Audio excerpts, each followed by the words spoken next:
오늘 큰별쌤이 재밌는 이야기를 해주신다고 했는데 큰별쌤이 어디 가셨지? 큰별쌤! 큰별쌤! 어린이 친구들 안녕. 이 친구 찾느라고 좀 늦었어요. 짜잔! 삼국유사? 고려시대에 살았던 이련 스님이 쓴 책입니다. 역사책이기도 하지만 이야기책이기도 합니다. 오늘부터 삼국유사를 함께 읽어보려고 합니다. 삼국유사에서 삼국은 고구려, 백제, 신라 세 개의 나라를 말하고요. 유사는 남겨진 이야기란 뜻입니다. 누가 나를 불렀어?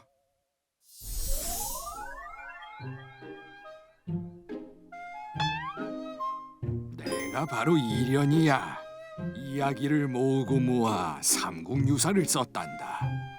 큰별, 어린이 친구들에게 삼국유사 이야기를 재미있게 전해주시오. 그럼 나는 다시 들어가 보리다. 이련 스님, 저에게 맡겨주십시오. 자, 어린이 여러분, 오늘의 이야기는 우리 땅에 처음 세워진 나라에 대한 이야기입니다. 준비되셨습니까? 자, 그럼 삼국유사 열어볼게요.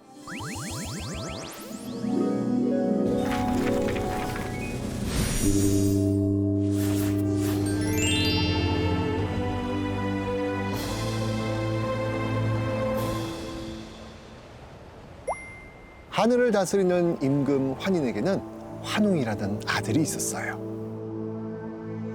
아버님, 저 땅으로 내려가 인간을 널리 이롭게 하고 싶습니다. 나의 아들 환웅아, 좋은 생각이구나. 저기 태백산으로 가보는 것이 어떻겠느냐?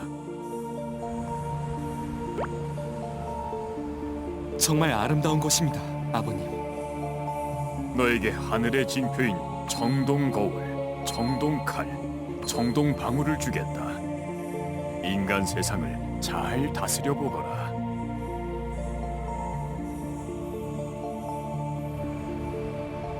환웅은 인간 세상을 다스리기 위해 3,000명을 데리고 땅으로 내려옵니다. 바람, 비, 구름을 다스리는 신도 함께 데리고 옵니다. 바람, 비, 구름은 농사를 위해 꼭 필요한 요소였으니까요.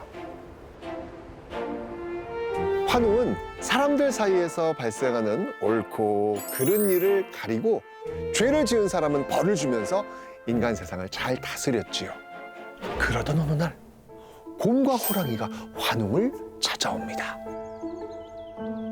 사람이 되고 싶습니다. 사람이 되는 법을 알려주세요. 여기 쑥 한 다발과 마늘 20개가 있다. 이것만 먹고 100일 동안 빛을 보지 않고 지낼 수 있겠느냐?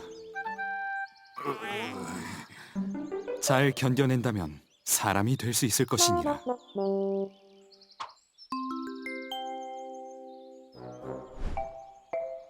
호랑이와 곰은 동굴 안에 들어가 쑥과 마늘만 먹기 시작했어요.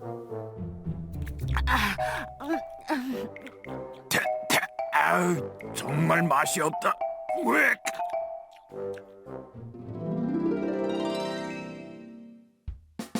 하지만 에이, 도저히 못 참겠어. 나는 포기할래. 에이. 안 돼! 호랑아, 가지 마! 아이고, 호랑이 떠났네. 혼자 남겨진 곰은 어떻게 됐을까요?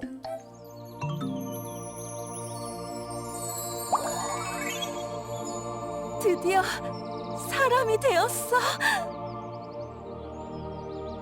곰은 아름다운 여인이 되었습니다. 이 여인을 웅녀라 부릅니다. 곰웅 여인녀란 뜻이죠. 사람이 된 웅녀는 또 다른 꿈이 생깁니다. 예쁜 아이를 갖는 것이었죠.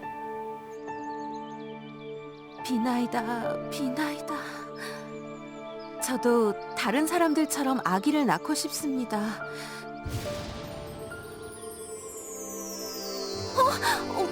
환웅님!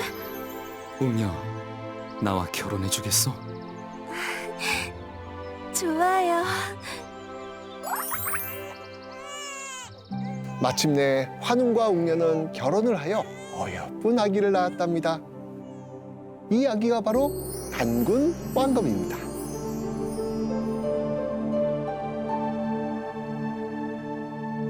단군 왕검은 지금의 평양 지역에 나라를 세웁니다. 나라 이름은 조선. 우리 역사상 첫 번째 나라입니다. 지금은 고조선이라 부르지요. 단군은 나라를 세우면서 하나의 목표를 세웠어요. 널리 인간을 이롭게 하라. 약간 어려운 말로 홍익인간이라 합니다. 홍은 넓다, 익은 이롭다라는 뜻입니다.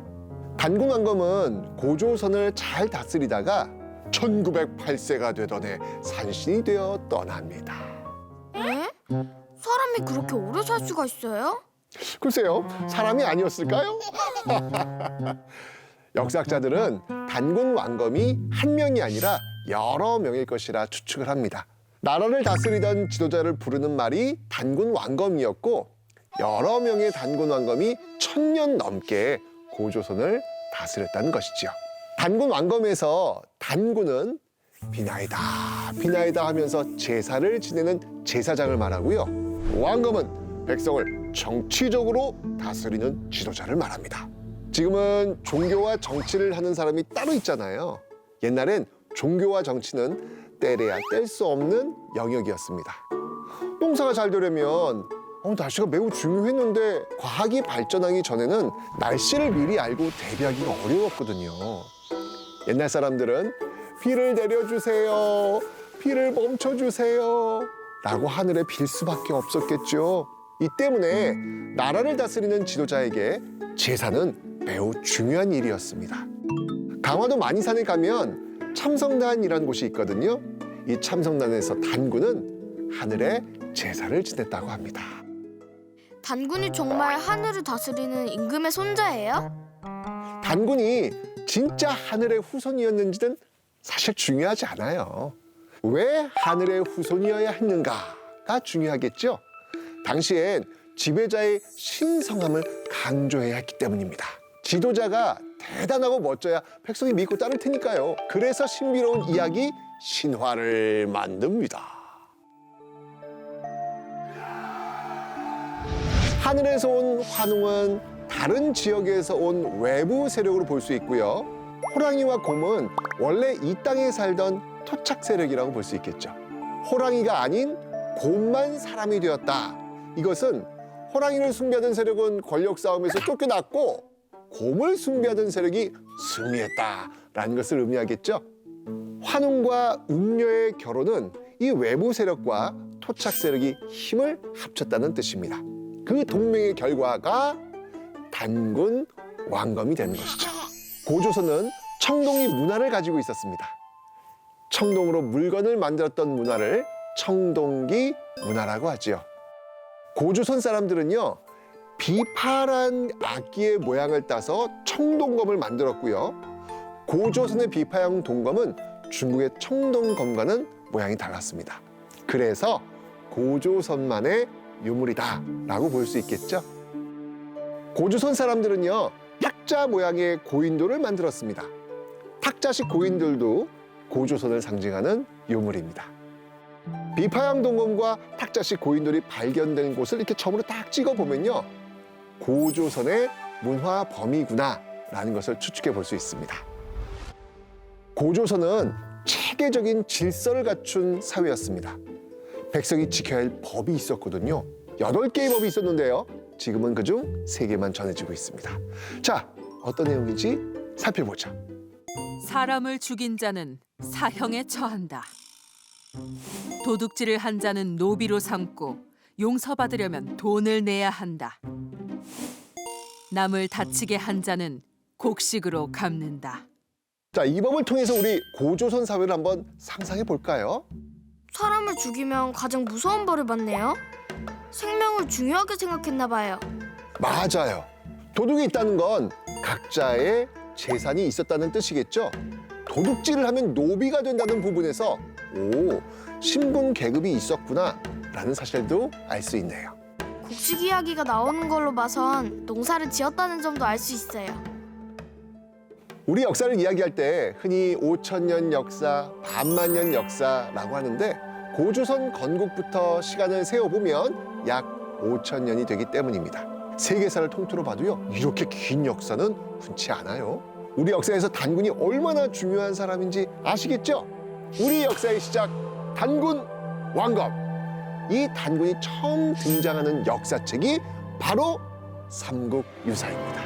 여기서 질문, 이런 스님은 왜 단군 신화를 삼국유사에 실었을까요? 이런 스님은 고려시대 사람입니다. 몽골은요, 7번이나 고려를 쳐들어왔거든요.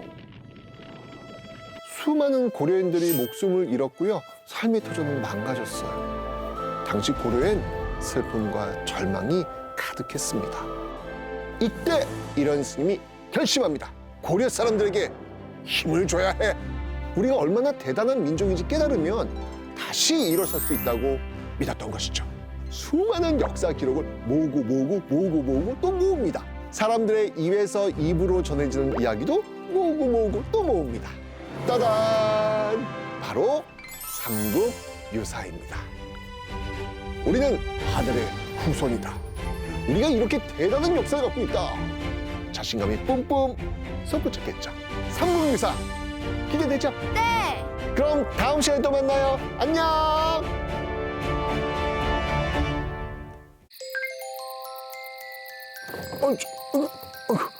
어떻게 이렇게 오른쪽으로 좀 더 위로요. 오른쪽으로 조금만 더 아래요. 아래로. 네, 됐어요. 근데 이 그림은 뭐예요? 고구려 때 그려진 벽화예요. 고구려인들은 말을 타고 화살을 쏘면서 사냥을 즐겼거든요. 그래서 고구려 벽화엔 활을 쏘는 고구려인들의 모습이 많이 나와요. 삼국유사에도 활을 잘 쏘는 사람에 대한 이야기가 나오거든요. 바로 고구려의 첫 번째 왕 주몽입니다. 우와, 주몽이 어떻게 고구려를 세웠는지 궁금하죠? 삼국유사를 열어볼까요?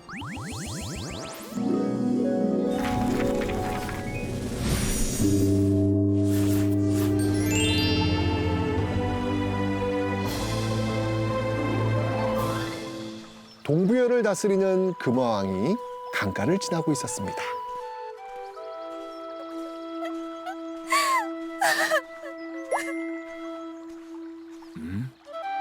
이게 무슨 소리지? 아니, 여기서 왜 울고 있어? 저는 물의 신 하백의 딸 유화입니다. 아버지에게 쫓겨났어요. 아니, 어쩌다가... 저는 하늘을 다스리는 임금의 아들 해모수와 사랑에 빠졌지요. 아버지 몰래 해모수와 결혼했는데 이를 알게 된 아버지가 화가 나서 저를 내쫓으셨어요. 금화는 유화를 궁궐로 데리고 왔어요.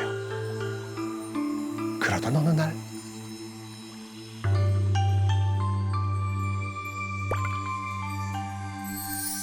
유화의 몸에 빛이 내려오더니 유화의 배가 불러오기 시작했습니다. 얼마 후 유화는 큰 알을 낳았습니다.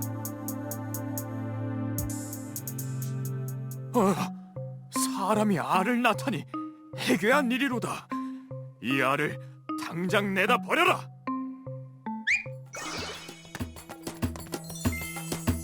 아니 그런데 말과 소가 알아서 알을 피해가네요. 알을 숲에 버리도록 해라.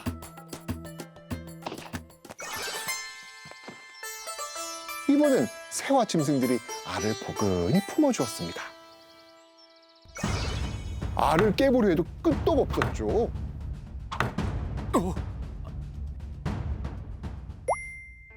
결국 금화는 유화에게 알을 돌려줍니다.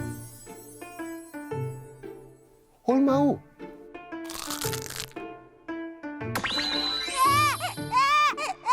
알에서 건강한 사내아이가 태어났습니다.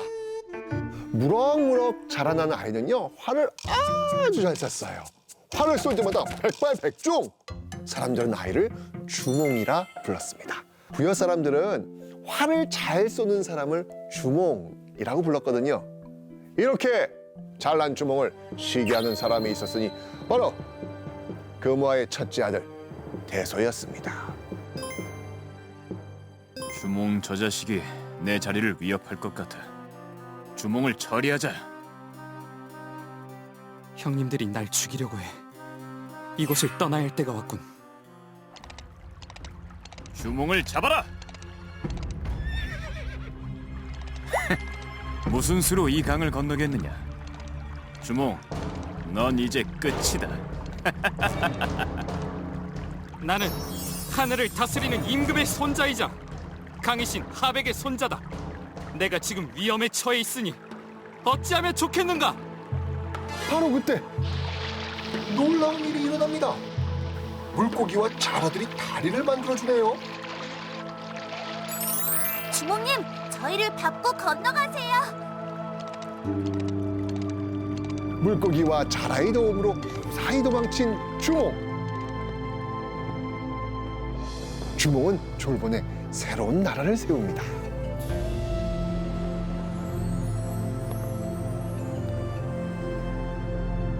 주몽은 고구려의 첫 번째 왕 동명성왕이 됩니다.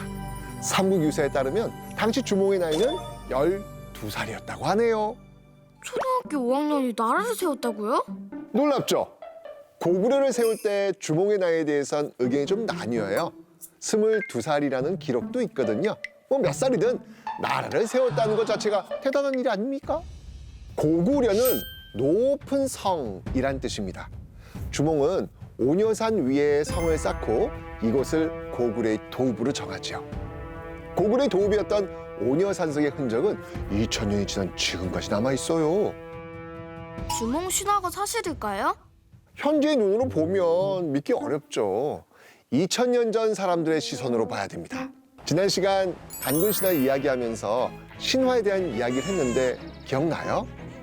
신화란 주인공의 능력을 강조하기 위해서 신비롭게 꾸며낸 이야기를 말합니다. 신화 속 영웅은 항상 특별하게 태어나고 인간의 한계를 뛰어넘지요. 주몽이 살던 시대는 한 부족이 다른 부족을 정벌하면서 힘을 막 키워나가던 시기였거든요. 정복당한 부족의 반발을 없애기 위해서 지배자의 위대함을 강조해야 했던 것이죠. 건국신화는 사람들의 마음을 모으는 역할도 하죠. 고구려의 건국신화인 주몽신화는 고구려인들을 하나로 뭉치게 합니다.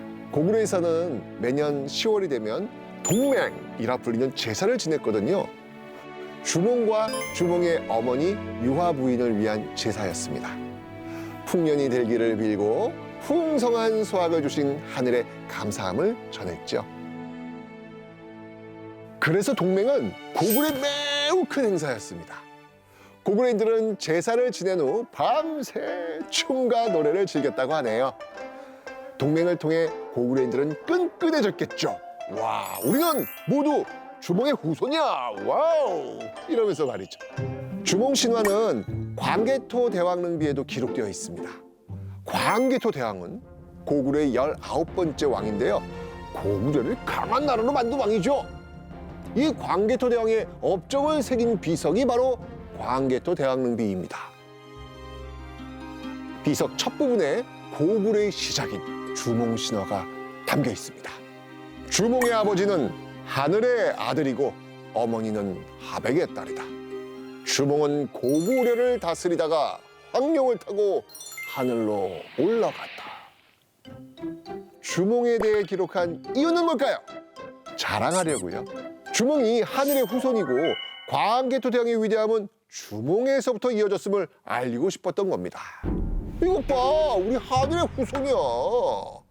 고구려 백성들의 어깨가 으쓱 올라갔겠죠. 이런 자신감 덕분에 고구려는 동북아시아 강대국으로 성장합니다. 고구려는 철기 문화를 바탕으로 성장하거든요. 지난 시간 고조선은 청동기 문화로 시작되었다라고 말했죠. 사람들이 똑똑해지면서 청동보다 더 강한 물질로 도구를 만들게 됩니다. 철로 만든 철기가 등장한 거죠.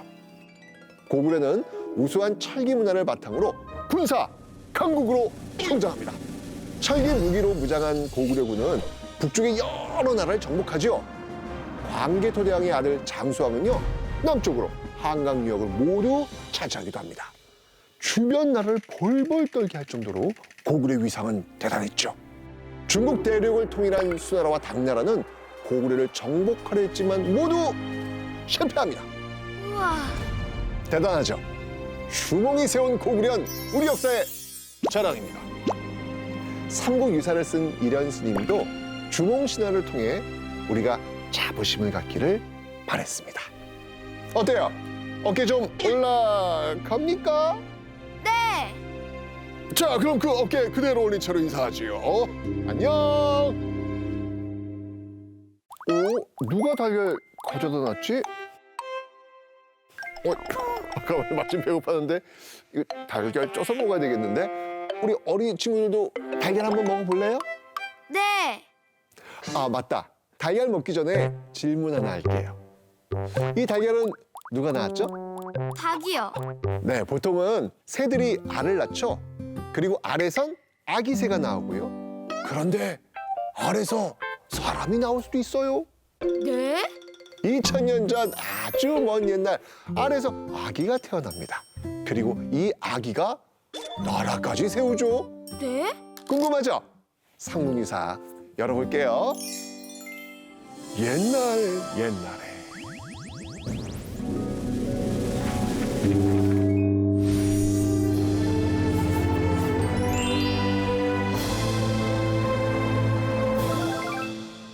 진안이란 땅에는 6개의 마을이 있었어요. 어느 날 마을 우두머리들이 한 자리에 모였습니다. 백성들이 법도 지키지 않고 제멋대로입니다. 이게 다 임금이 없기 때문입니다.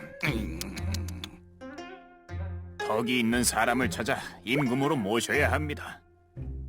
저 높은 곳에 올라가 살펴볼까요? 임금을 찾기 위해 두리번거리던 그 순간 어이, 저기 좀 보세요. 방금 저 아래에서 번개가 터졌어요. 나정이란 우물에서 빛이 나오는 것 같습니다. 어서 가봅시다.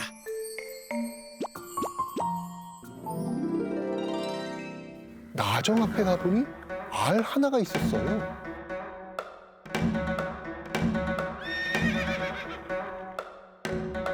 알을 지키던 말은 하늘로 올라가고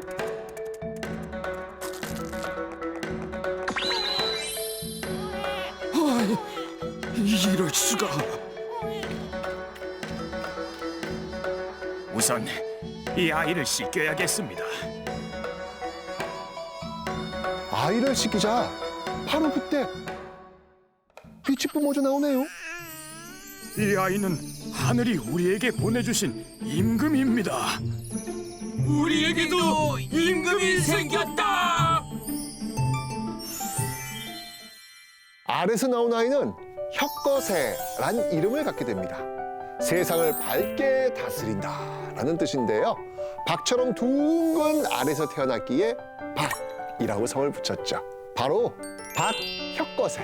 우와! 어디서 또 신비로운 빛이 뿜어져 나오는데요? 박혁거세가 태어난 후 아령정이란 우물에서도 신비한 일이 일어납니다. 우물에서 닭을 닮은 용이 나오더니 여자아이가 태어나죠. 우리 임금님의 짝이 태어났다. 그런데 입이 좀... 사람들이 아이의 얼굴을 씻겼더니 그 부리가 떨어져 나갑니다. 아령정에서 나왔으니 이름을 아령이라 지으면 되겠어. 만세! 만세! 박혁거세와 아령이 13살이 되던 해 마을 우두머리 6명은 박혁거세와 아령을 왕과 왕비로 모시고 나라를 세웁니다. 당시 지난 사람들은 왕을 거서간이라고 불렀습니다. 거서간은 귀한 사람이란 뜻이죠. 거서간 박혁거세는 신라의 첫 번째 왕이 됩니다. 신라는 기원전 69년에 건국돼서 935년까지 무려 1000년이 넘는 역사를 이어가죠. 어린이 친구들, 솔직히 박혁거세 신화를 듣고 어떤 생각이 들었어요? 에이, 말도 안 돼. 이런 생각했나요? 믿을 수 없어요. 다 가짜일까요? 아닙니다. 박혁거세가 태어난 우물, 나정이 실제로 존재하거든요. 진짜요? 신라의 시조로 알려진 박혁거세의 탄생 설화를 뒷받침하는 유적이 발굴됐습니다.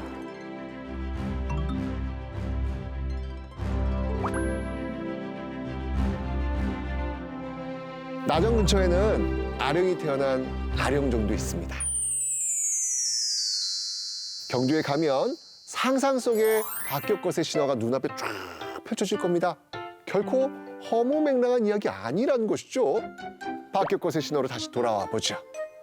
우물 앞에서 알을 지키던 말 한 마리 기억나요? 말이 신화에 등장했다는 점으로 볼 때 역사학자들은 박혁거세가 북쪽에서 온 이주 세력이라고 보고 있습니다. 북쪽엔 철로 만든 무기를 사용하고 말을 잘 타던 세력이 있었는데 박혁거세가 그 세력이다라고 보는 것이지요. 이 세력이 한반도 남쪽인 경주로 내려온 거 아니냐 이렇게 추측하는 거죠. 한반도 남쪽에선 철기보다 약한 청동기를 사용하고 있었거든요. 청동기보다 더 강한 철기를 사용하던 세력이었으니까 경주에 있던 기존 세력을 제압하기 쉬웠겠죠. 아령은 박혁거세보다 먼저 경주에 정착한 세력이라고 봅니다. 두 세력이 힘을 합쳐서 6개의 마을을 장악하면서 나라를 세운 것이다. 이렇게 보는 것이죠. 알을 깨고 나온다는 것은 특별한 의미를 지니거든요. 새로운 세상이 열리는 것을 상징하죠. 건국 신화에서 주인공이 알에서 나온 것도 새로운 나라, 새로운 시대를 연다라는 의미가 되는 겁니다. 박혁거세 신화는 다른 건국 신화와 다르게 유독 자주 나오는 장소가 있어요. 바로 우물. 박혁거세가 태어난 곳도 아령이 태어난 곳도 우물입니다. 옛날 사람들에게 우물은 생명의 근원이자 풍요의 상징이었기 때문이죠. 물이 있어야 사람들이 살아갈 수 있으니까요. 신라의 시조인 박혁거세가 우물에서 태어났으니까 신라인들에게 우물은 더 특별한 공간이 되었겠죠. 신라에서 우물은 새로운 세계로 이어주는 통로이자 부정함을 씻어주는 성스러운 장소였습니다. 삼국유사엔 박혁거세의 죽음에 대한 이야기도 있습니다. 박혁거세는 나라를 61년 동안 다스리고 하늘로 올라갑니다. 그런데 하늘로 올라간 지 7일 만에 몸이 흩어져서 땅 아래로 떨어졌다고 하네요. 이때 아령 왕비도 죽죠. 백성들이 흩어진 몸을 모아서 왕비와 함께 묻어주려고 했는데 큰 뱀이 나타나서 장례를 방해해요. 어쩔 수 없이 5 부분으로 흩어진 위치에 그대로 무덤을 만들었고 그 무덤을 5개의 무덤, 오릉이라고 불렀습니다.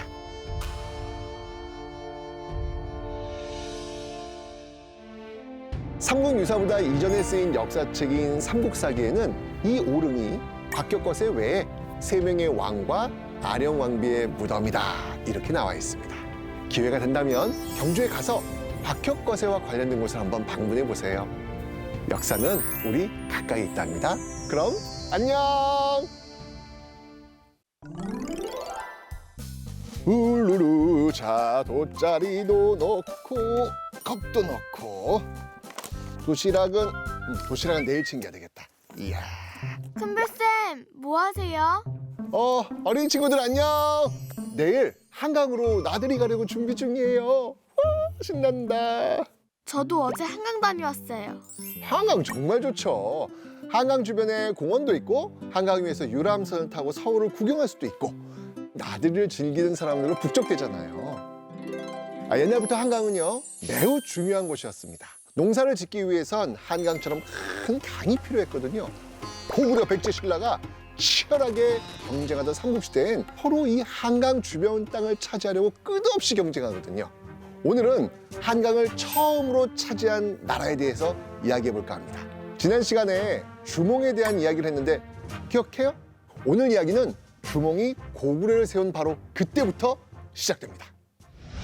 동부여를 떠난 주몽은 졸본에 도착하죠.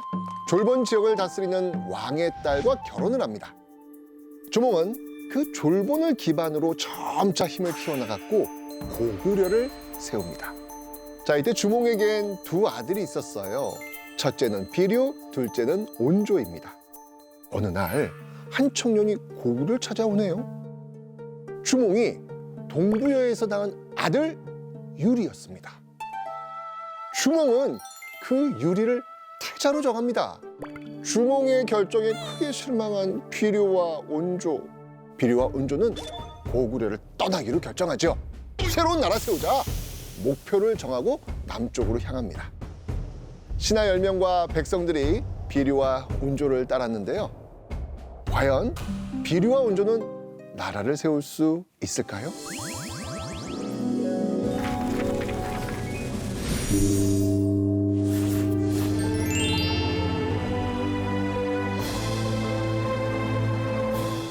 비류와 온조는 부하악이란 산에 다다릅니다. 부하악은 지금의 북한산 봉우리 중 하나인데요. 비류와 온조는 산 아래를 둘러보며 새로운 나라의 도읍을 찾습니다. 형님, 저 강을 보십시오. 이렇게 장대한 물줄기는 처음 봅니다. 저는 이곳이 마음에 듭니다. 온조님의 말씀이 옳습니다. 이곳 위례성의 북쪽은 강이 띠처럼 두르고 있고 동쪽으로는 높은 산을 의지하며 남쪽으로는 비옥한 벌판을 바라보고 있습니다. 외적을 막기에도 좋습니다. 위례성은 하늘이 내려준 땅입니다.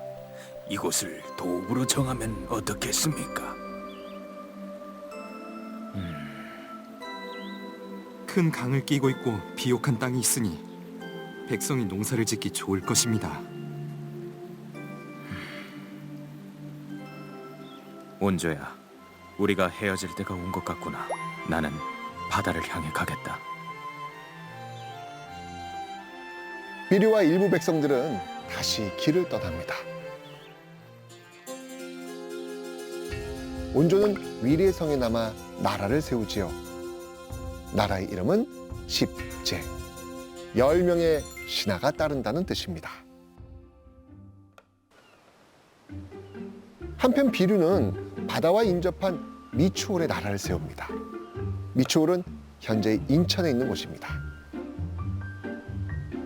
미추홀에 털을 잡은 지 꽤 됐는데 농사가 제대로 된 적이 없어. 바다 근처는 농사가 쉽지 않아. 바람에 소금기가 가득하니 벼가 제대로 자라지 않나 봐. 올해 농사도 망했어. 이제 뭐 먹고 사나? 아이고, 비류의 백성들이 고생 중이네요. 온조의 백성들은 어땠을까요? 농사에는 물이 가장 중요하다고. 이야, 올해도 풍년이로구만. 얼씨구나 좋구나. 온조 임금님 만세.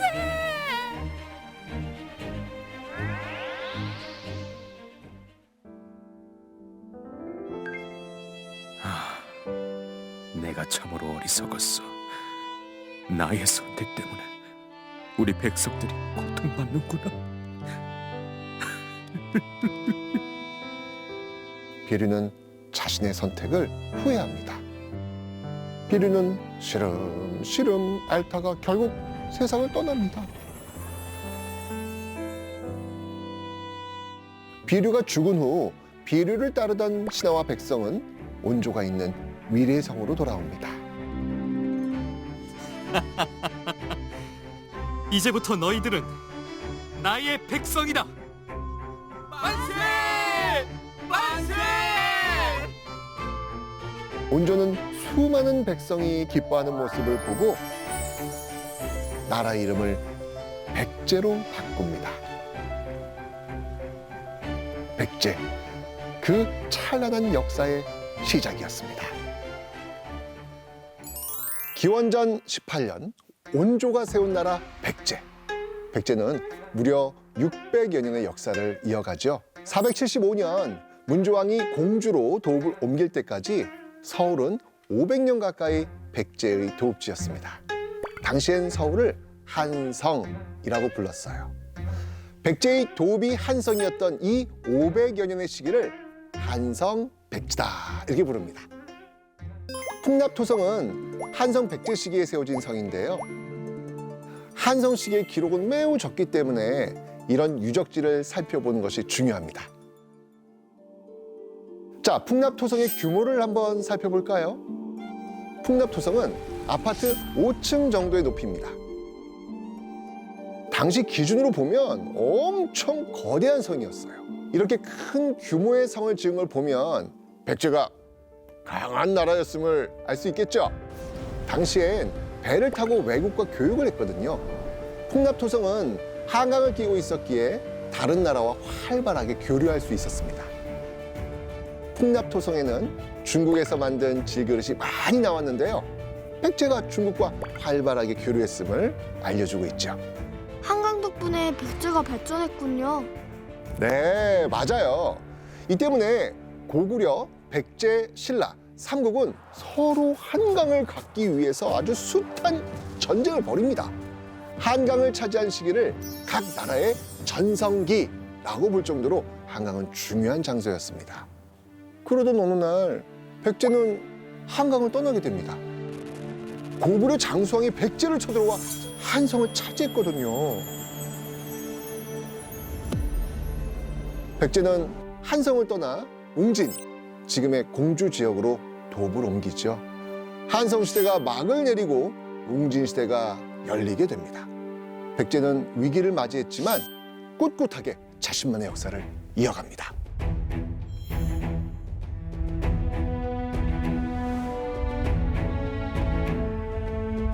삼국유사에는 백제에 대한 내용이 많지 않아요.